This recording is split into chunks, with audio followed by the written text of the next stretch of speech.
have a perfectly written resume that has zero English mistakes, but if it doesn't show your value, if it's not organized in a way that will allow a recruiter to read it easily and quickly understand the impact you've created, it's still a bad resume. But I can tell you that a lot of times visibility is more important than ability when it comes to getting a job in America. Companies here, they really don't even need perfection. Like, they care a lot more about you being good at your, but don't forget the human side of the interview, of them seeing you as a person with ambition, with desire, with all these positive qualities.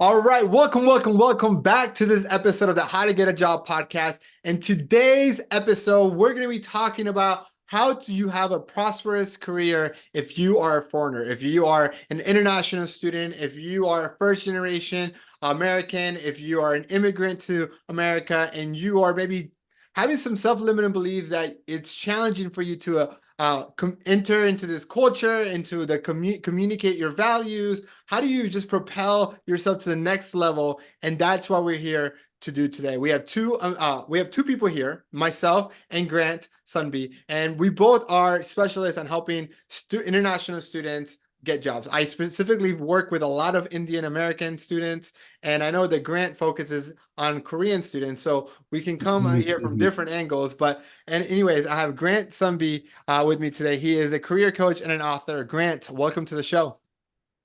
Thank you for having me, Daniel. Really happy to be here, man.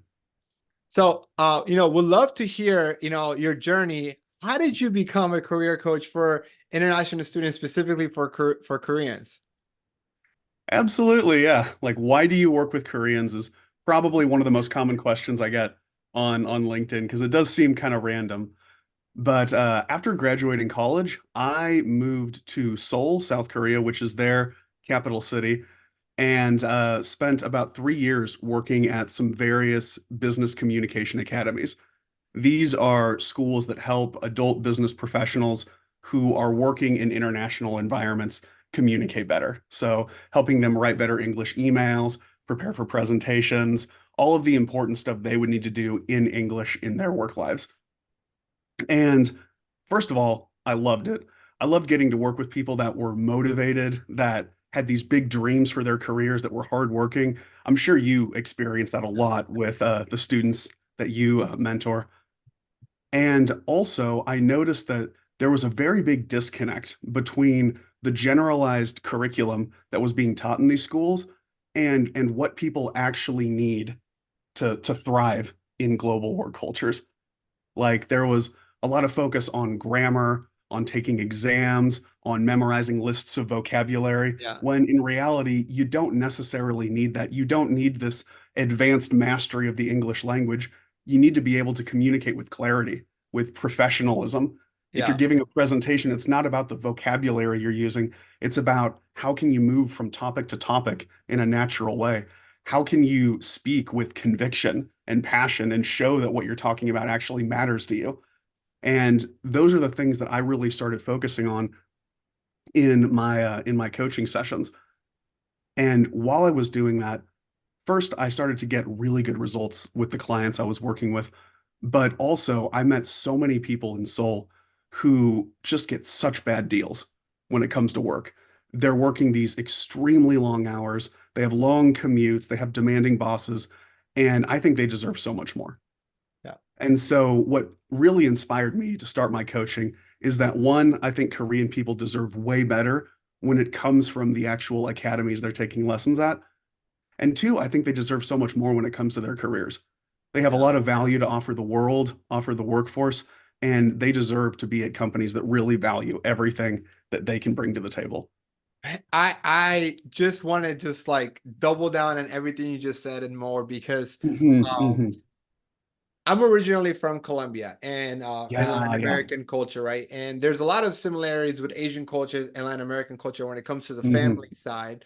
but there Yeah, isn't. yeah. But there is a lot of differences when it comes to the work ethic and the value of education. And not to say that Colombians don't value education.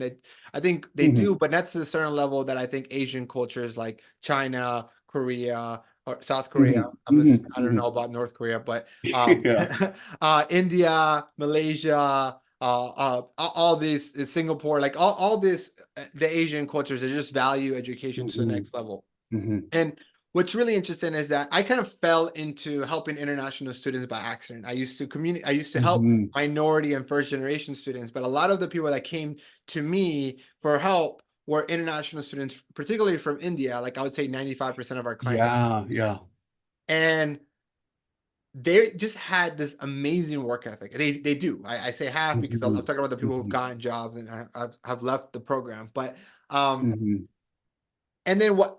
Because I've been doing this now, helping them for the last, I don't know, 3 to 4 years, maybe even 5 years. And Yeah. what I find is, technically speaking, they're more prepared, are more knowledgeable than their American peers. I think a lot Oh, has to yeah, do with them yeah. being prepared, like they value education, their parents focus on that. And then what's really interesting is I saw this chart by, it was by the US Census Bureau or by the US Labor Statistics or something like that. And it Hmm. talked Hmm. about the wealthiest demographics. And Hmm. it talked Hmm. about the like, so there's like Indian American, and you have Chinese American, and you have Korean American, you have African American, you have Hispanic American, you have white Hmm. American. So you Hmm. have all these demographics. And like Yeah, the yeah. average household income of a white American is like 75, $80,000, right? Hmm. Of Hmm. Hispanic American, so that's where the two lowest ones are African American and Hispanic American. My people just, Hmm. Hmm. all right. And at the top, 9 out of 10 were from Asia. Number one was Yeah. India. I think Hmm. the Hmm. average Indian professional, the average Indian household person brings in over $180,000. Then there was like Korean, Malaysia, China, all of them above Hmm. six Hmm. figures. Hmm.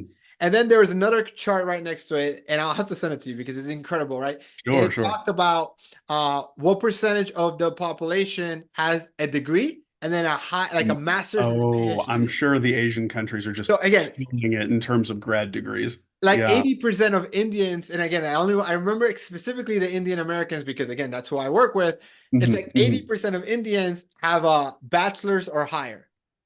And then you look at Oh, yeah. Hispanics and blacks, and it's like in the 20s and the 30s. So there's a huge Hmm. correlation with Hmm. degrees and income. And then there's another graph, which is a different one. We talk about divorce rate, but this is not a relationship podcast. So we'll Yeah, go yeah, somewhere else. yeah. And the lowest divorce rate was Indian. So there's like the Indian Americans and the Asian Americans have this like level of success of like less divorce, more money, more education, all of Hmm. the Hmm. above. And what Hmm. that tells me is that it's not luck.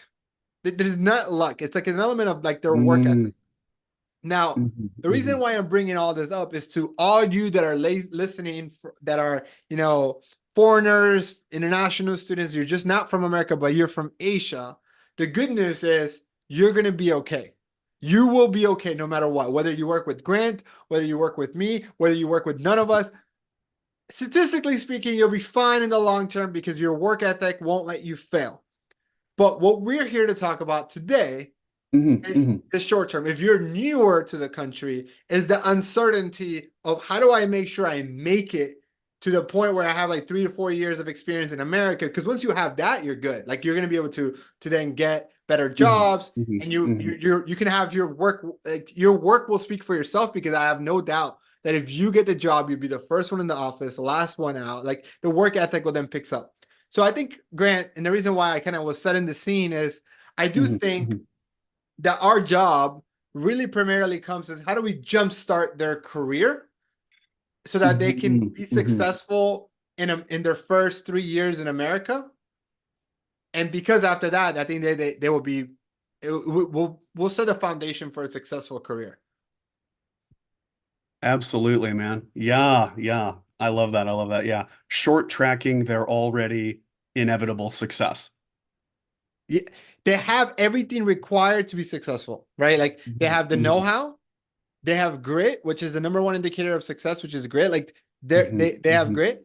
And I think what they're lacking, and this is, based on, again, for anybody listening, Grant and I, this is our first conversation, which is, I admire Yeah, Grant yeah. on LinkedIn. I reached out, right? So this is, I think what they're lacking is the social EQ to get started successfully in America. That's like like Mhm, the way they communicate their value, the way that they showcase that they're a good mhm, investment, the mhm, way that they mhm, can show them like, hey, I can do this, and I'm like, mhm, if you pay mhm, me $100,000, I will bring in $300,000 for your company. Like mhm, that mhm, communication. There's cultural differences. All mhm, of that, I mhm, think it's where we can mhm, help. Like the strategies on how to stand out. You might not have a network. mhm, In mhm, America, it's a lot of times it's who you know. I don't know how it is mhm, in mhm, Korea, in South Korea. I don't know how it is in India because I've never lived there. You lived in South Korea. mhm, mhm. But I can tell you that a lot of times visibility is more important than ability when it comes to getting a job in America. Mm. Oh, absolutely. Absolutely. Yeah, yeah. I completely agree with that. So you mentioned social EQ. Yeah. I would say specifically for the clientele that I work with, Koreans who are trying to get jobs in America or in Western countries, Western countries. Yeah, perfect.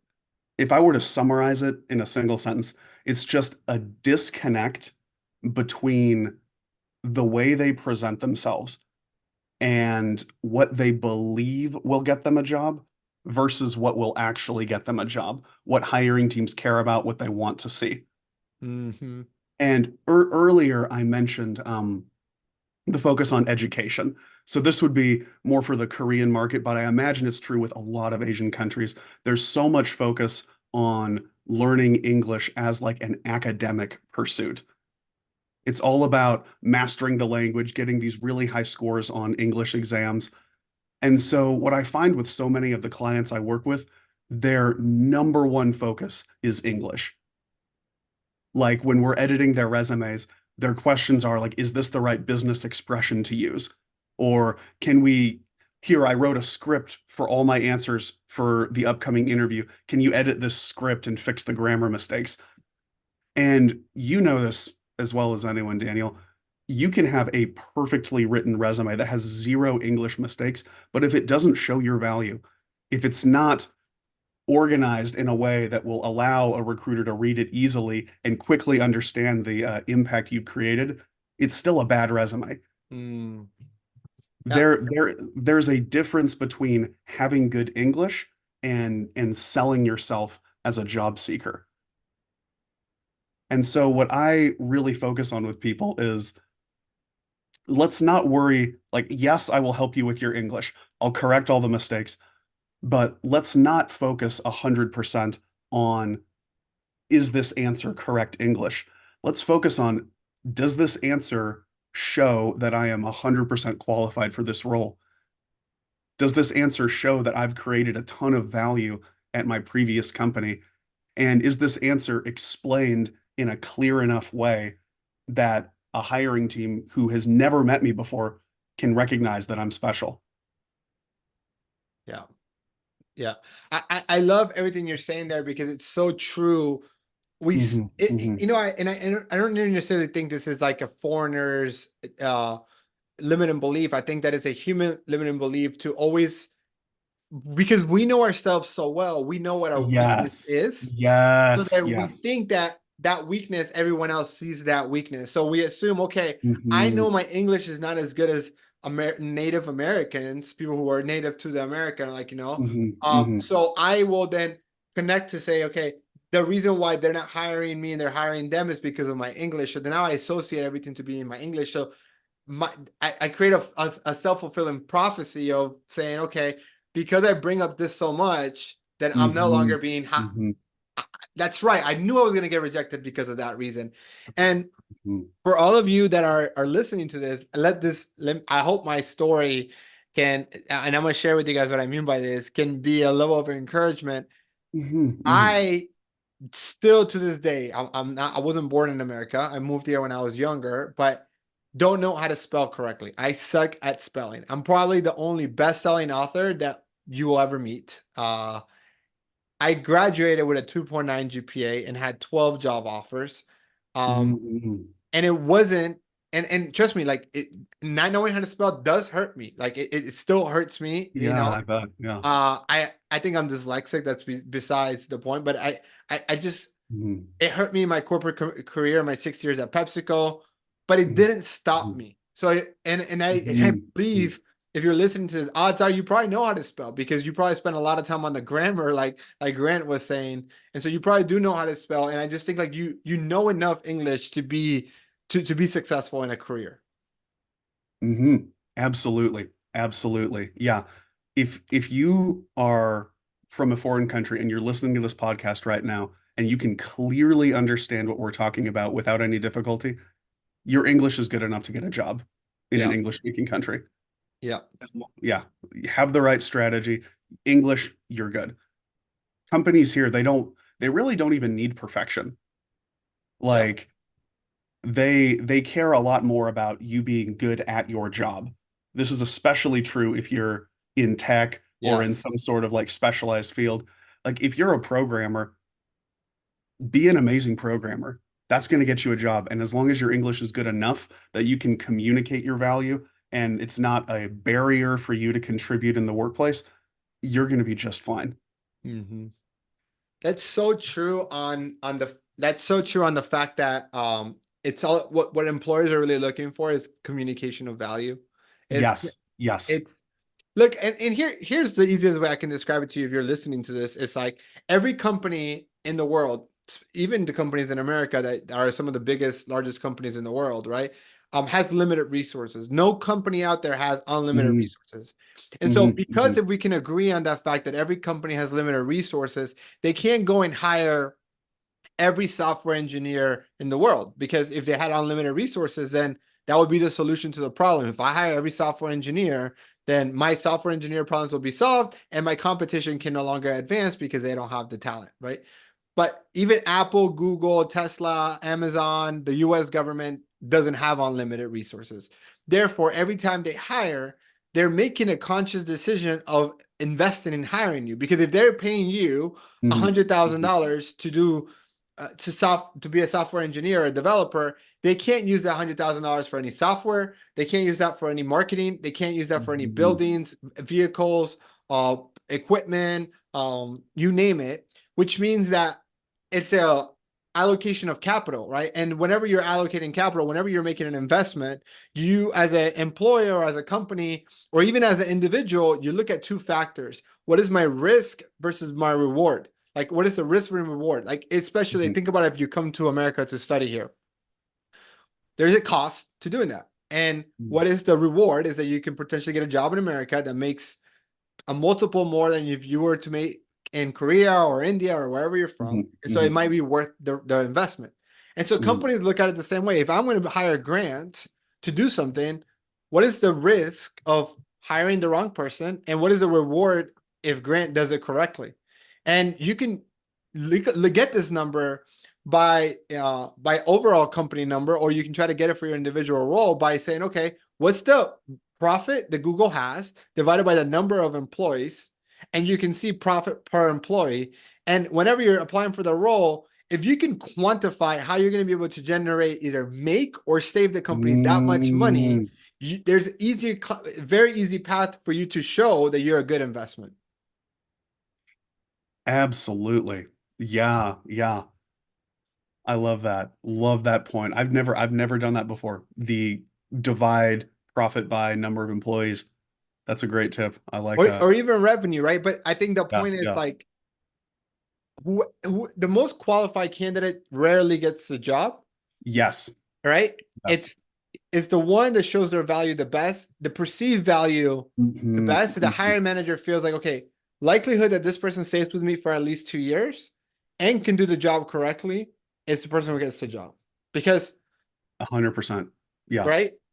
They're like, well, Daniel, and I would love to hear your thoughts on this too, but Sure. like somebody would be like, Daniel, there's just been a bunch of layoffs and there's a bunch of great talent out there. I'm like, okay, I totally get it. But would someone with 10 years of experience and they're applying for a level entry role get that job? Would you hire them? And odds are you probably won't because it's not that they can't do the job. They have 10 years of experience, they can do the job. But one, Hmm. I know that if I hire them, they're gonna leave within 6 months because they're gonna go get another job that Get pays something them better. more, right? Yeah. Two, I probably cannot afford them. They're probably making $300,000, and my budget for this role might be $100,000. So, like Mhm. again, I won't be able to afford them. And so, like because of that, there's no long-term relationship there. And so, most hiring managers will not hire the 10 years of experience because they know they're going to leave. And so, now, will they hire Mhm. somebody with 2, 3 years of experience? Okay, that's a closer gap. I can believe that. You can close that. But anyways, I guess my question to you, Grant, is how do you recommend or suggest your clients to showcase their value in an interview? Great question. Yeah, yeah. So earlier you made a point, you said something along the lines of when you feel self-conscious about your English, it kind of becomes a self-fulfilling prophecy Mhm. because you said we know ourselves so well that we know our weaknesses. So I'll give you a two-part answer. Yeah. Both points related to this idea of how well we know ourselves. So what I have found so often, Daniel, when I role play mock interviews with my clients is that it's going okay. They make a small English mistake or they get caught up. Maybe their mind goes blank for a second in the middle of an answer, and that just throws off the rest of the interview.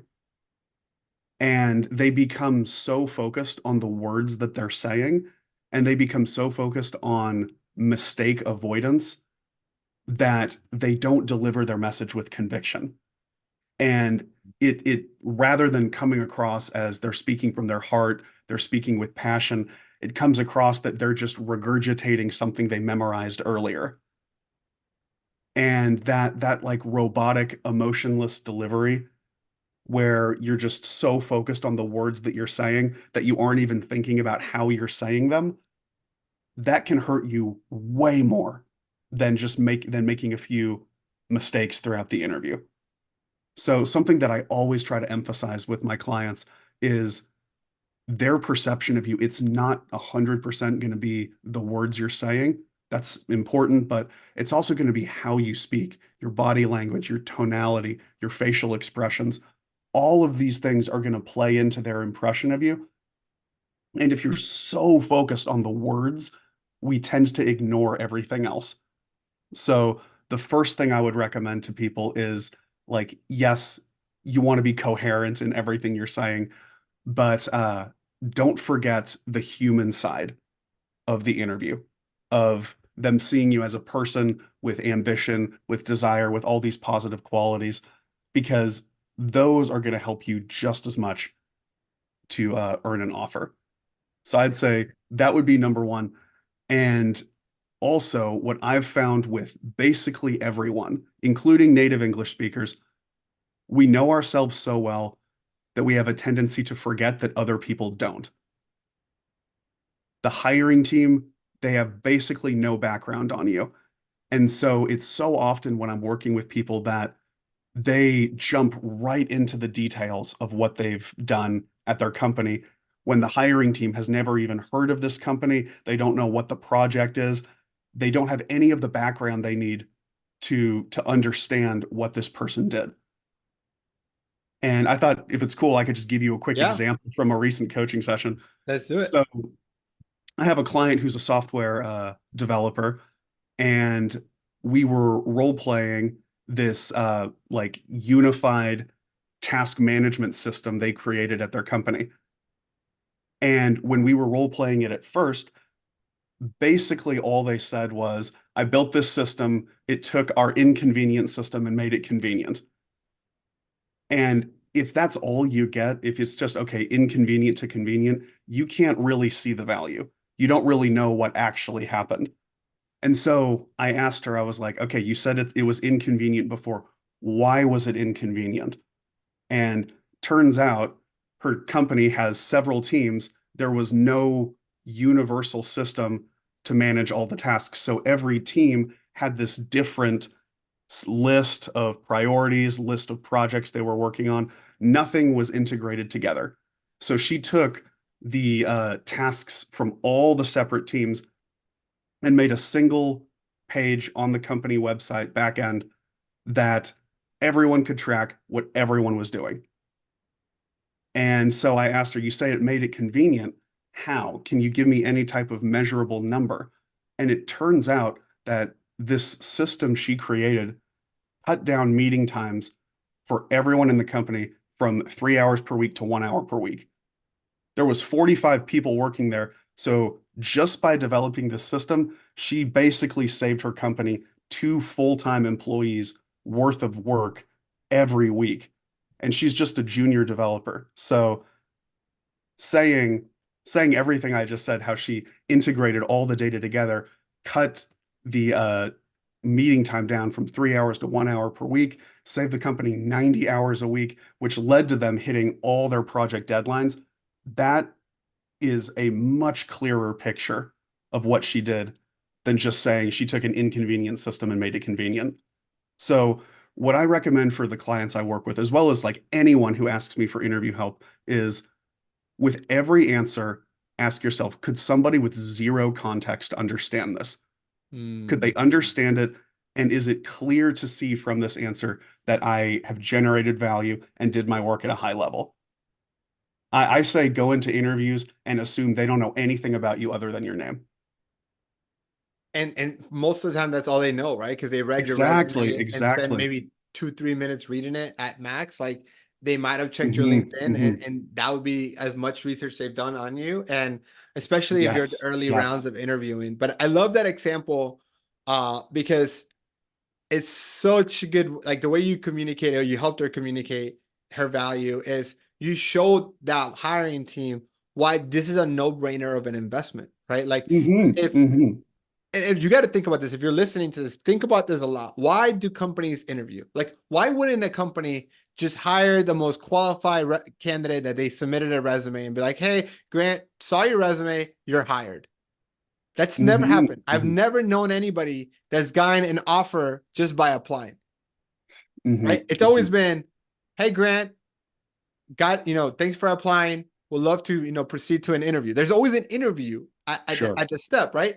And you have Yeah. to understand the reason why people are doing interviewing is because they want to make sure that the work that you are doing, right, that the work that you've done, you can actually continue in doing it for us. And the reason why you get a lot of behavioral questions in the interview is because past performance is a good indicator of future performance. So if you can Hmm, show me hmm. how you've been able to, in that scenario, create efficiencies and save 90 hours worth of work for your previous company, even if you did 1/3 of that of mine, you make you're a good return on investment. And Absolutely. I love Yeah.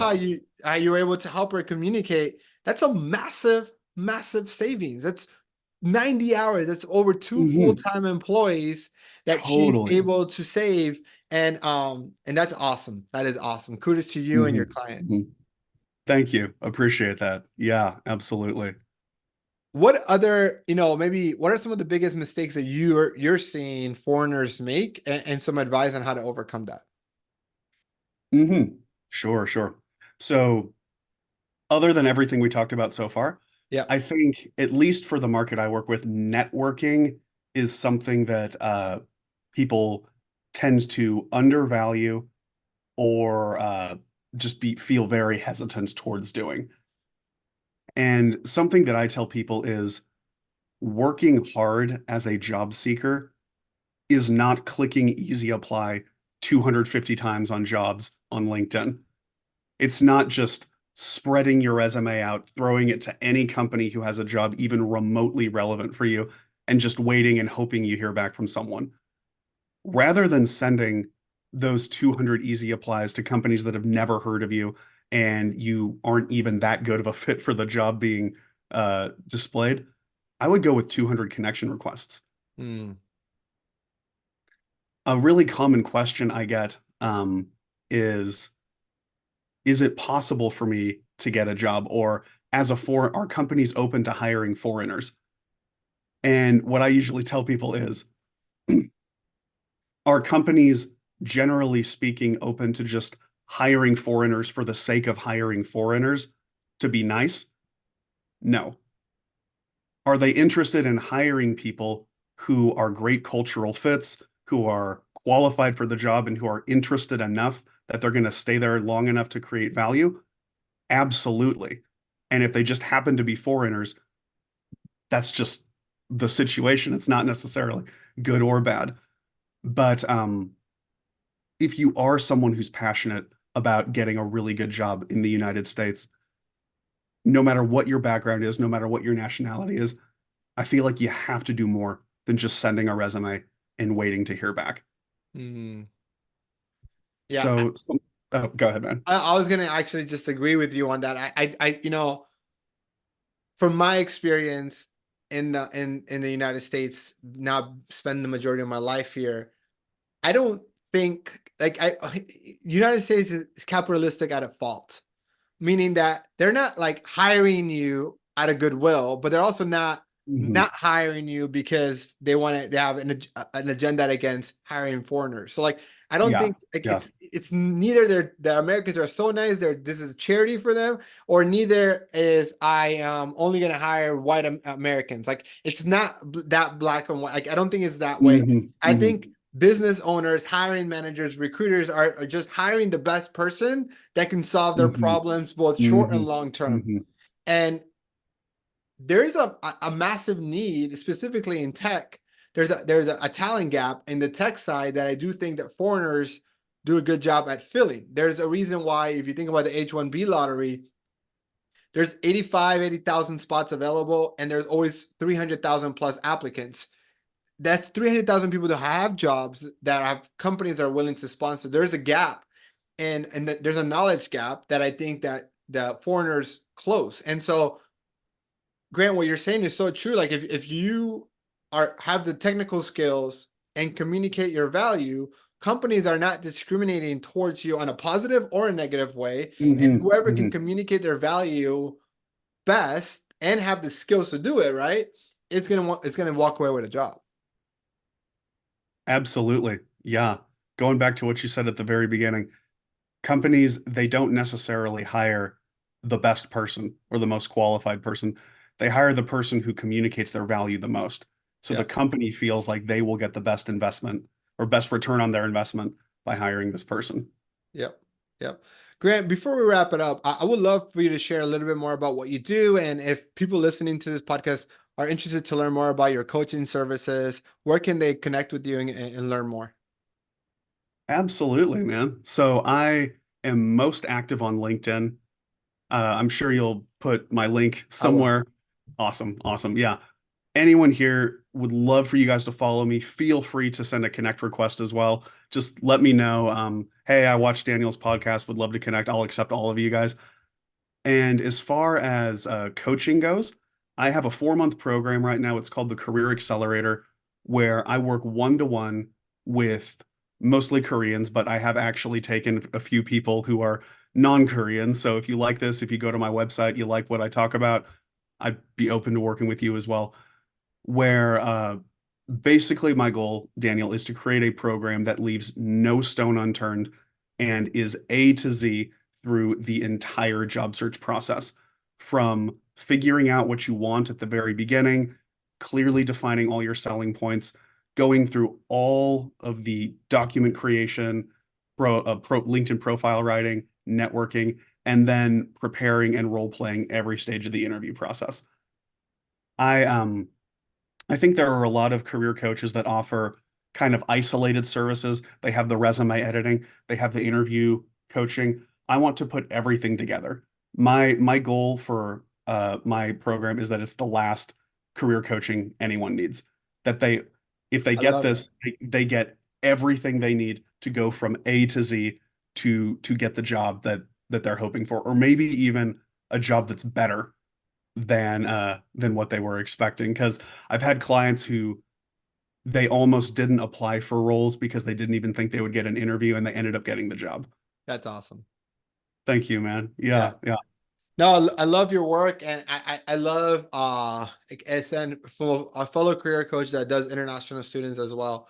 Love that the work that you're doing, and again, that's why I'm super excited that we are connecting, that we're able to collaborate on this podcast, and hopefully more Mhm. collaborations in the future, and keep it up. And look, if you are a Korean or not, or just a foreigner that wants support from a great coach, Grant, like I've been following you on LinkedIn, and if you haven't gone and check out Grant's core values, that's when I know he's a real coach that wants to make an impact, because you're doing it for the right reasons. So Grant, man, my commendment to you, man. I appreciate what you do, and for all of you listening, if you are, I promise you, hiring a coach is worth it, especially if it's the right coach. And I think 100%.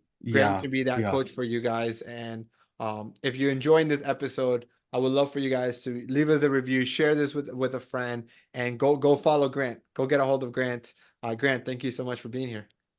Absolutely, Daniel. It's been a pleasure getting to know you as well, man. And for those of you who are listening to this off camera on the back end, Daniel, he is just as friendly and just as passionate as what he portrays here. So kudos to you for everything you've built as well, man. It's very inspiring. Thanks, man. Thanks for everything. Let's connect. Everyone listening, thank you so much, and catch you guys in the next episode.